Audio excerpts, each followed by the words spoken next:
Salutations, everypup, and welcome to Chapter 5 of The Hidden Butterfly Sasakia by RoseBloodCat. As always, the link to the fic will be in the description below. And with that out of the way, let's jump on into it. Chapter 5 Mnemokinesis. Chapter Summary. Hidden in Izuku's room, between the layers of his mattress, is a handmade notebook.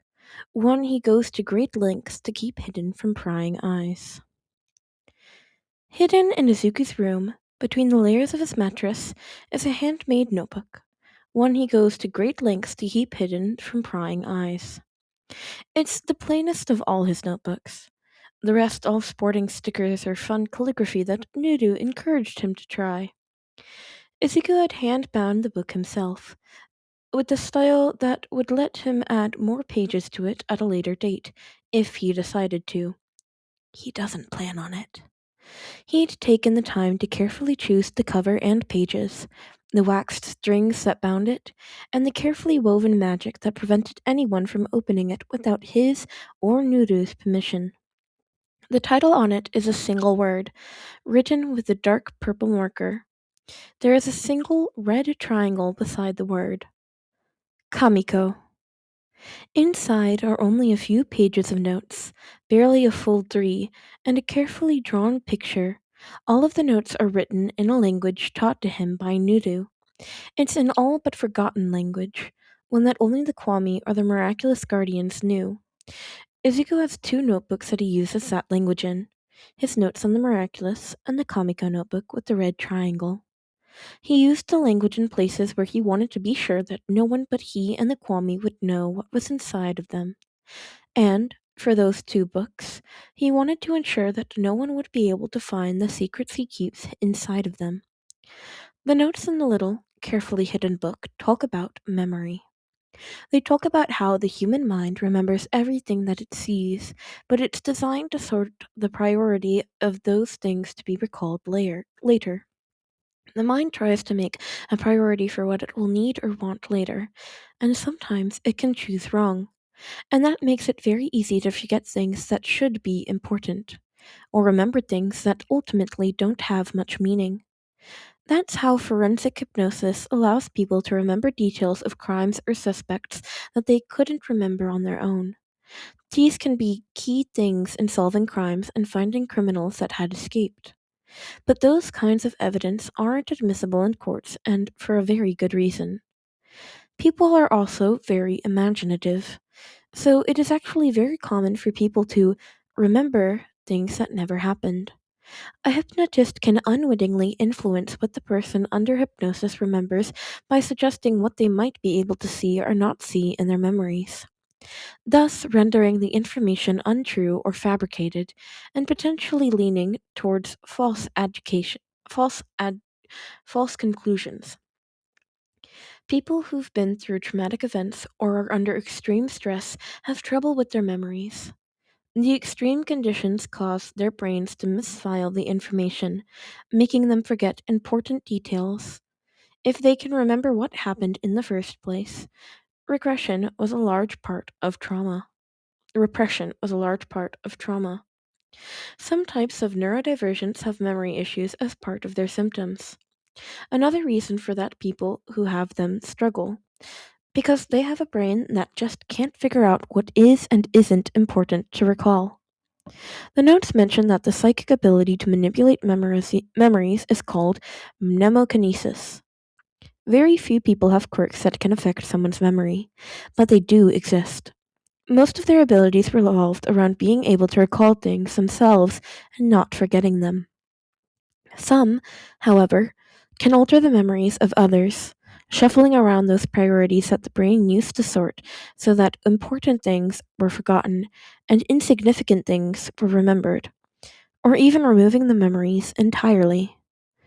And the human mind isn't the only thing that can struggle with memories. Computers can also have problems. Data can be corrupted and lost. Recordings and equipment can glitch and make the resulting data unusable. Updates can accidentally erase the data that should have been left untouched. It was more common than people seemed to think, but with the right professional, it was possible to repair it, or at least repair the programs involved. Some of those can be very obvious, something seen right away and fixed in short order. Others can be so subtle that the owner of the computer never notices until someone else points it out to them. Sometimes, though, the error is never found. Not until long after the original owner had discarded the equipment, and they are none the wiser. Computers are harder to influence with quirks. Destroying them was easy, but altering the data in ways that most would never know, to tweak and hide and remove without being noticed, that was much harder. But it wasn't impossible. The last page is a drawing of a person. It is the most detailed drawing Izuku has ever made. He and Nuru are the only ones who have ever seen it. He hopes they are the only people who ever will. The person is effeminate and very old, though it's hard to tell if they're actually a woman. They look as though they're made of layered paper, covered in unintelligible writing, with only their half-lidded eyes looking like actual features.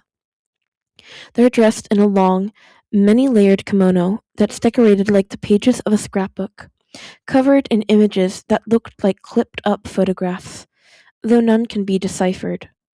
Something that looks like a pendulum or a pocket watch hangs from their obi and their hair, and there is a serving ladle clutched in their hand. Despite their strangeness, they look grandmotherly, kind, caring, someone safe, despite their strangeness. The kind of person that people would always trust. The drawing is simply labeled Mang Po, and there is a date written in one corner. It is the day Eri started living with them. It was the first kamiko Izuku had ever made. It is the most dangerous kamiko he has ever made. He prays that he will never need to use their powers again. Author's notes. Mang Po is a character/being from Chinese mythology. More specifically, she's part of the cycle of reincarnation. She is the old woman who serves souls fly-flavored tea/a bowl of soup before they reincarnate. If they eat/drink it, then they'll lose the memories of their previous life. If they don't, then they will remember their previous lives after they reincarnate. This is the kamiko that Izuku made to rescue Eri. Her power is the reason that Eight Hands will never be able to find her or continue to create/refine the quirk erasing drug. Simply put, Mang Po made them forget about Eri. She made them forget that the drug was made from a quirk. She made them forget who they got the quirk from. Forget that there had been a little girl living in their base. Forget that the boss had been left the custody of his granddaughter.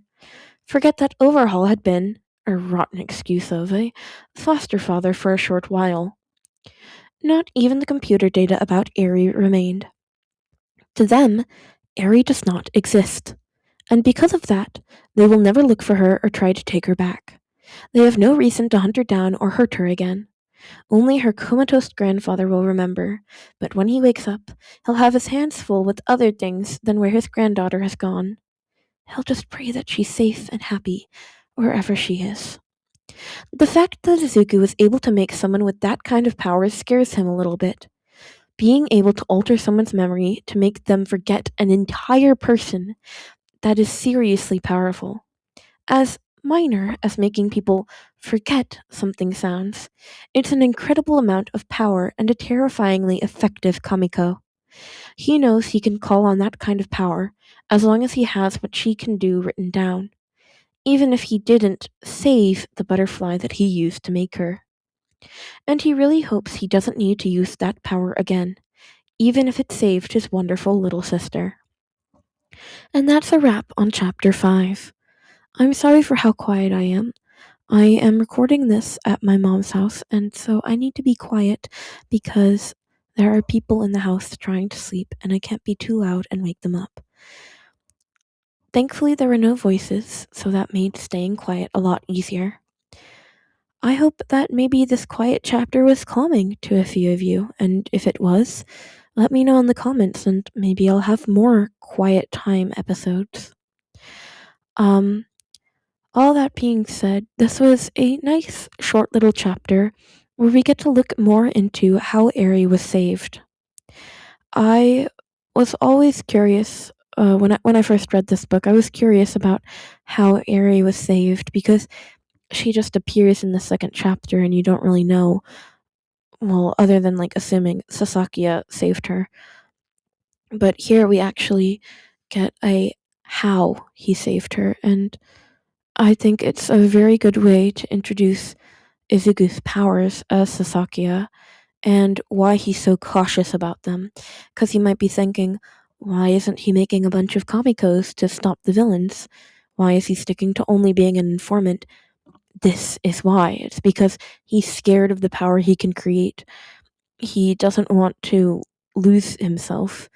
And I assume Nuru wouldn't want the same thing because of everything that he's gone through. All that being said, please go show the original author RoseBloodCat some love. Please leave me a comment. I love, love, love reading your comments. They make me so, so, so happy. Please leave me specifically hate comments and I'll shout you out in the next video.